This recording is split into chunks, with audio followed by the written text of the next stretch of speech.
At the time, Maktoum breached the agreement. So our main concern was how to get the funds back. Fortunately for us, we're shown evidence of a communication between the two parties. And before we could end our report, finish our report, the funds had been sent back to government of Ghana. So there was no financial loss to the state. To me, that was critical. Issue of lack of procurement approval, non-approval, and all that. On that, though, the minority said that he perjured himself. Don't, you see. Before the committee. Listen, that issue. That he categorically told you. Wait. That no monies have been paid. Wait. We played the tape. It became a thorny issue. Back and forth between my good self and my two other colleagues on the other side. So the majority leader asked the clerks to call for the tape. We listened to it together. And they came to a conclusion that the views held by them was not correct. That is how come, yes, of course. Was there a record of this? Of course. Check the report. That is why in the report. I kind of sat here on Monday. Check the report, read the report. You see, we are doing politics, but let's do it with some honor. On this report and the conduct of the NDC, permit me to go by Shakespeare's view in Macbeth, that had I but died an hour before this chance, I would have lived a blessed life. Had I but died an hour before this chance, I would have lived a blessed life. Far from this instance, there's nothing serious in mortality. I say this to them, okay? I say this to the NDC.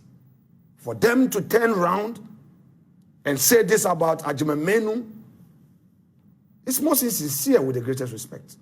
So had I but died an hour before this chance, I would have lived a blessed life. Far from this instance. I ended there. In the report that I saw, both sides agreed there were procurement. There was a breach of the Constitution. Yes, we never said procurement breaches. I just rephrased. But you have to make it clear. I just rephrased. We never said there was procurement breaches. There was a breach of the constitutional provision requiring this to come. I agree. Look, you can't run away from a fact. Agyeman explained to us. He acted, in accord with the exigency of the time. There were high death rates. He needed to save lives. But soon thereafter, he engaged the AG. He wrote to the AG.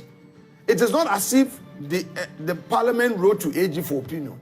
He himself wrote to the AG and said that this is the agreement. This is what he's signing. He wants his opinion, whether he needs to come to parliament. And he told us, and he's on record, to have said that having received AG's report, advice, he was preparing a memo to parliament. He conceded.